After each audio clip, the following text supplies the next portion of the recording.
Part 3, Word is Bond. Bear with me here. We're gonna get into the meat of this matter. The following is a chronological transcript of the last 3 days of the trial of John Allen Muhammad, as recorded by the Underground News Network team. Day 25, 11/19/2003. Witness testimony. Mildred Muhammad is escorted to her seat, sworn in, and she sits down. The judge quickly leans over to ask her to move her seat up and speaks into the microphone. Ebert says she is soft-spoken before he asks her to introduce herself to the court. She states her name, her home, Clinton, Maryland. She then says she was married to John Allen Muhammad and states the name and ages of their children. When asked about his job in the military, she says John was taught hand-to-hand combat, explosive weapons training, etc. During cross-examination, she was asked by Mr. Greenspan, which is one of Muhammad's lawyers, to tell the true nature of Muhammad's job as a combat engineer. She then goes on to say building bridges, how he learned to survive in combat situations, water purification, etc. She was not sure of his weapons qualification, but she said he bought his weapon home. Then doing cross-examination, she says she saw most soldiers carrying weapons and bringing them home. There was an Army field manual entered by the Commonwealth and identified by Mildred as a book he had been studying. Later, she admitted he bought several different Army publications home to study for promotion boards, etc., and other things he was required to know. She said that Felix Stroder taught Muhammad a few karate moves, but Mr. Stroder stated he had not trained Muhammad in martial arts. She goes on to tell of their auto mechanic business, how it started, and what service they provided. During cross-examination, she is asked about Muhammad's goal in starting the business. She stated his purpose was to provide affordable and convenient car services to military members and their dependents. He wanted to ensure military personnel had a dependable service to maintain their vehicles when on deployment, etc., and they would not be ripped off. Mr. Ebert, who was working for the Commonwealth, asked her would Muhammad take bike rides, and then had he ever talked about getting explosives. Greenspan objected. Judge Millett overrules. She says Muhammad takes bike rides with a friend and how they wore all black.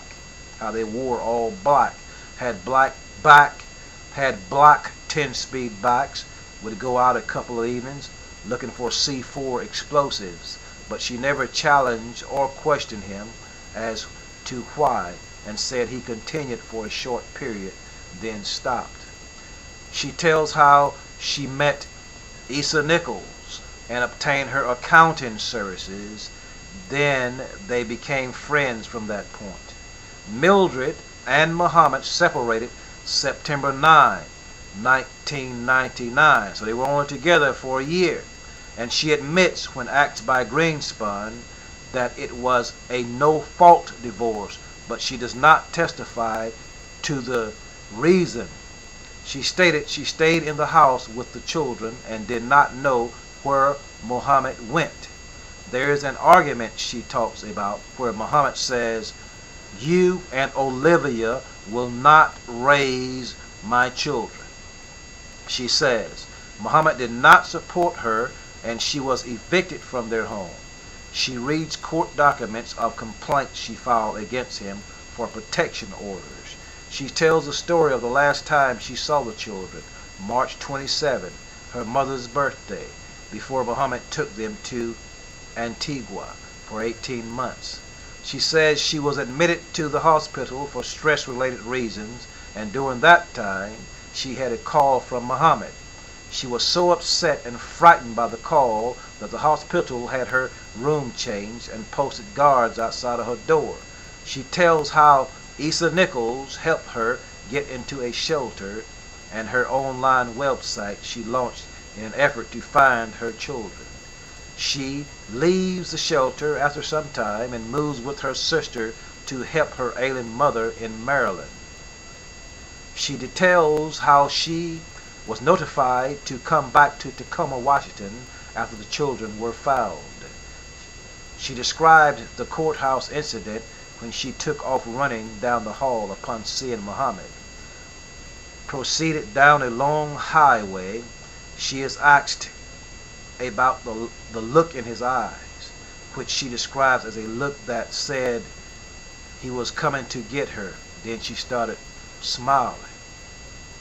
There are a couple objections made to this, but all overruled by Judge Millett. She goes on to say that her companions, Anita and Issa, ran off behind her. They stayed in the sheriff's office until a cab came to take them to pick up the children.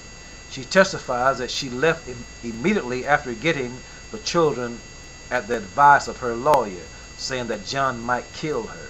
Greenspan objects and requests to approach the bench. There is a bench conference on the testimony, after which we take a 15-minute recess. After the break, Mr. Shapiro makes an objection to strike the statement from the lawyers from Mildred's testimony.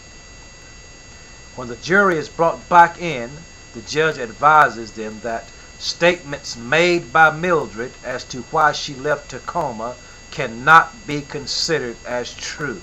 Now this is the judge saying this. When the jury is brought back in, the judge advises them. She says statements made by Mildred as to why she left Tacoma cannot be considered as true.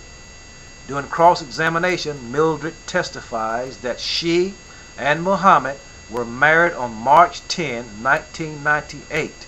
They met in Baton Rouge, Louisiana, and married after moving to Fort Lewis.